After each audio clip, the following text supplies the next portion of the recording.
SIR যে তর্কটা সেই প্রসঙ্গে আমাদের অ্যাঙ্কার শুরুতে একটা মজার কথা বললেন যে গোটা ভারতের প্রেক্ষিত এবং বাংলার প্রেক্ষিত আলাদা। বাকি সব প্রেক্ষিত যদি বাদও দিই, মিস্টার মিশ্রার ছেলে মিস্টার মিশ্রাই হবেন, মিস্টার আইয়ারের ছেলে মিস্টার আইয়ারই হবেন, কিন্তু মিস্টার মুখোপাধ্যায়ের ছেলে মিস্টার মুখার্জি হতে পারে। তো আমাদের প্রেক্ষিত অনেকভাবে আলাদা। তো এসআইআর বা স্পেশাল ইন্টেন্সিভ রিভিশন আসলে কেন হয়েছিল?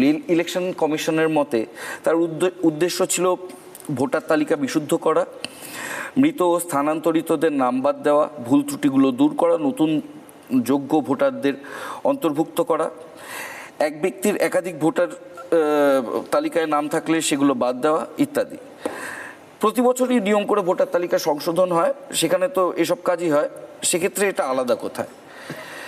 কারণ এখানে বিদেশি অনুপ্রবেশকারীর কথা উঠে আসছে, সেই জন্যই এসআইআর নির্বাচন কমিশনের কাছে আরও গুরুত্বপূর্ণ পদক্ষেপ হচ্ছে। কিন্তু বাস্তবে এটা কি? বাস্তবে এটা আরএসএস বিজেপি যেটা 2000 বছর 2-3 আগে সিএএ এবং এনআরসির মাধ্যমে করতে চেয়েছিলেন, সেটাকেই ঘুরিয়ে নাক দেখানো।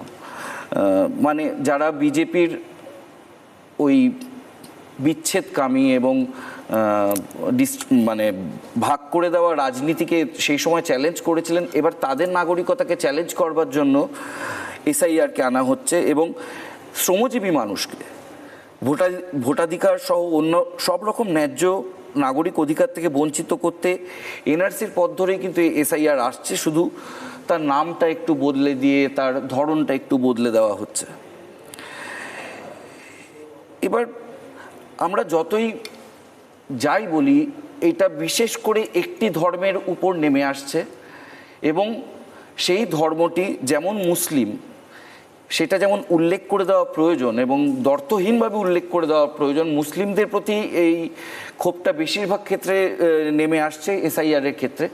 আরেক দলের প্রতি নেমে আসছে যারা ইন্ডিয়ার সবথেকে বড় সংখ্যাগুরু, হ্যাভ নটস।